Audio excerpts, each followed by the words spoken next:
श्री स्वामी समर्थ. नमस्कार सगळ्यांना. कसे आहात सगळे? Good morning. Say good morning. Good morning.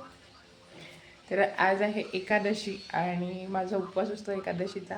तर आंघोळ वगैरे झाली आहे. आता मस्तपैकी रांगोळी काढते, देवपूजा करते आणि मग बघू पुढचं शेड्यूल काय आहे तुमच्यासोबत शेअर करते. So stay tune.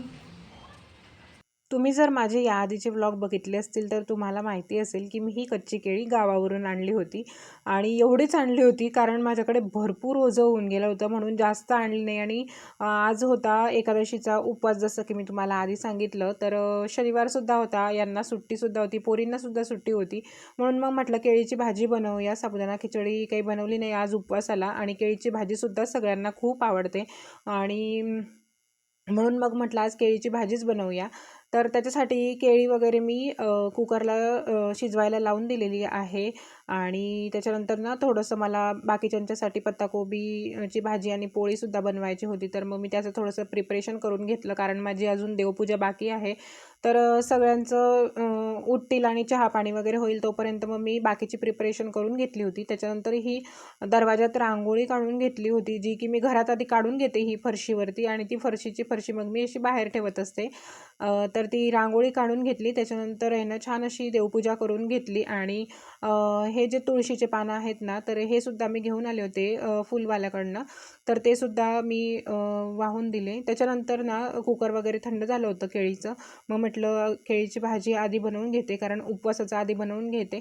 आणि दरवेळेला मी गावी गेली का केळी घेऊन येते आणि इकडे आल्यानंतर भाजी बनवते. पण यावेळेला म्हणजे कधी कधी जर गावी खायला मिळाली भाजी, जर तिकडेच करून खाल्ली, तर मग मी केळी काही आणत नाही, कारण कच्च्या केळीचं ना खूप ओझं होऊन जातं. म्हणून मग मी तिकडेच खाऊन घेतो आम्ही बनवून, आणि आणत नाही केळी. पण या वेळेला तिकडे खायलाच नाही मिळाली, म्हणून मग इकडे आणावी लागली 5-6 केळी. जास्तीसुद्धा आणली नव्हती, कारण ओझं तुम्ही जर व्हिडिओ बघितले असेल तर तुम्हाला माहिती असेल माझ्याकडे भरपूर ओझं होऊन गेलेलं होतं. आणि ही भाजी सगळ्यांना आवडते, त्याच्यामुळे मग आठवणीने मी आणत असते केळी. तर छान लागते भाजी. एकदा तुम्हाला जर कच्ची केळी मिळाली तर नक्की बनवून बघा. अगदी सोपी आहे. केळी उकळून घ्यायची. त्याच्यानंतर मिरची आणि जिरं आहे ना मिक्सरला बारीक करून घ्यायचं, किंवा कापूनसुद्धा मिरची टाकली तरी चालते. पण हे जे ठेचा करून आपण टाकतो ना मिरची आणि जिरं, तर ते खूप छान लागतं चवीला. तर ती उकळलेली केळी जी आहे ना ती मस्त अशी बारीक कापून घ्यायची, तुम्हाला जशी आवडेल तशी. तर मी एका म्हणजे केळीचे 4 भाग आणि मग त्याचे तुकडे तुकडे करते, अशी कापून घेते. तर छान लागते तशीसुद्धा. आणि त्याच्यावर फक्त मीठ टाकायचं आणि वाफ येऊन द्यायची फक्त. मग खूप छान लागते भाजी. 2-3 वेळा झाकण ठेवून वाफ काढायची फक्त, खूप छान लागते मग भाजी. आणि बाकीच्यांसाठी सुद्धा जेवण तयार झालेलं होतं. मग गोटा वगैरे सगळं आवरून घेतलं. आणि हा आमचा चोर बघा. तर हा चोर पेप्सी खाण्यासाठी इथे फ्रीजजवळ येतो बघा तुम्ही. एकच ना 2-2 पेप्सी उचलून घेते ती खायला. आणि मी गावावरून आणल्या होत्या ना या, तर 2-3च दिवसामध्ये त्यांनी अर्ध्या खाऊन टाकल्या. आणि त्याही अर्ध्या का खाल्ल्या, कारण मी फ्रीजरमध्ये अर्ध्याच ठेवल्या त्या, बाकीच्या लपवून ठेवल्या त्या म्हणून. नाहीतर मग 1-2च दिवसात त्यांनी पूर्णच संपवल्या असता.